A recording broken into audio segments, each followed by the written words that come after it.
Zapping bugs. By zapping, I mean selectively electrocuting pathogens.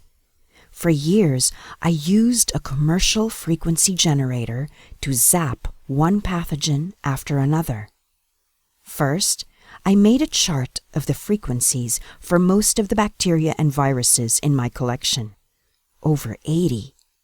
Then, I would test the sick client for each one of these and hope they did not have one for which I didn't have a sample. Even persons with a simple cold typically had a dozen they tested positive to, not just adenovirus. Next, it was time to tune in the frequency generator to a dozen frequencies for 3 minutes each.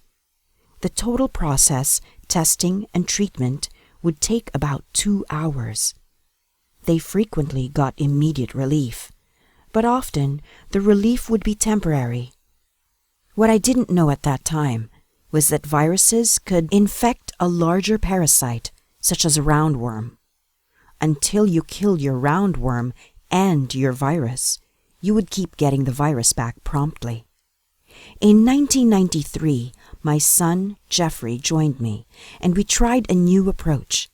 He programmed a computer-controlled frequency generator to automatically cover all the frequencies populated by all the parasites, viruses, and bacteria from 290,000 Hz to 470,000 Hz. It spent about 3 minutes for every 1,000 Hz it covered. This was more efficient, but it meant spending 10 hours being zapped. Again, the results were disappointing. Arthritis pain, eye pain, colds were improved, but not completely cured overnight. Months later, I would find that organisms were transmitting as low as 170,000 and as high as 690,000 Hz. My specimen collection was obviously incomplete. To cover this larger range, spending 3 minutes for every 1,000 Hz would take 26 hours. Still worth doing if it would indeed help all our illnesses, but even this method of zapping was not 100% effective for reasons yet to become clear. In 1994, my son built a handheld, battery-operated, accurate frequency generator.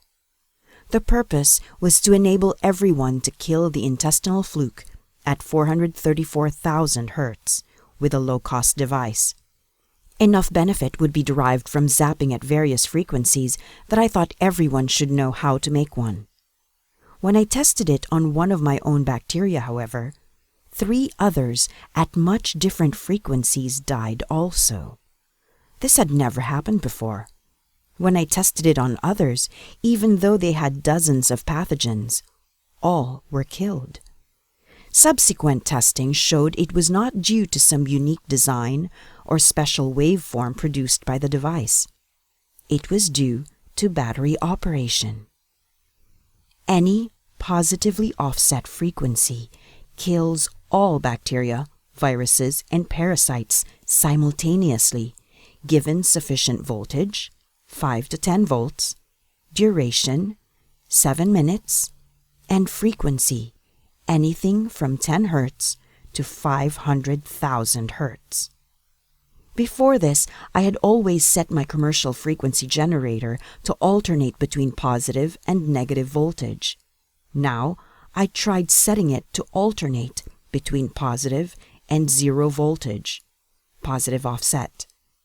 It was just as effective as the battery-operated frequency generator my son designed. Generating positive offset frequencies is the best way to kill all pathogens quickly, but it takes more than one treatment. It takes 3 treatments to kill everything. Why? The first zapping kills viruses, bacteria, and parasites, but a few minutes later, bacteria and viruses, different ones, often recur. I conclude they had been infecting the parasites, and killing the parasites released them. The second zapping kills the released viruses and bacteria, but soon a few viruses appear again. They must have been infecting some of the last bacteria. After a third zapping, I never find any viruses, bacteria, or parasites, even hours later. Why didn't the virus inside the parasite die with the first zapping? It may be because electricity travels on the exterior of things. The body of the parasite shielded the interior.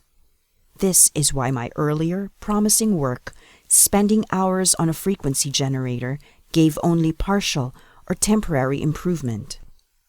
It was only done once, not 3 times.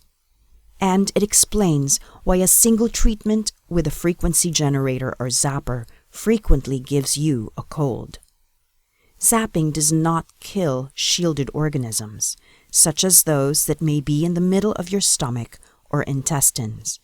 The electricity travels along the stomach or intestine wall, not through their contents.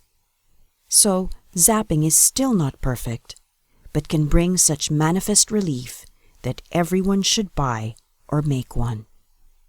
Pages 13 to 16 from the book The Cure for All Diseases by Hulda Clark.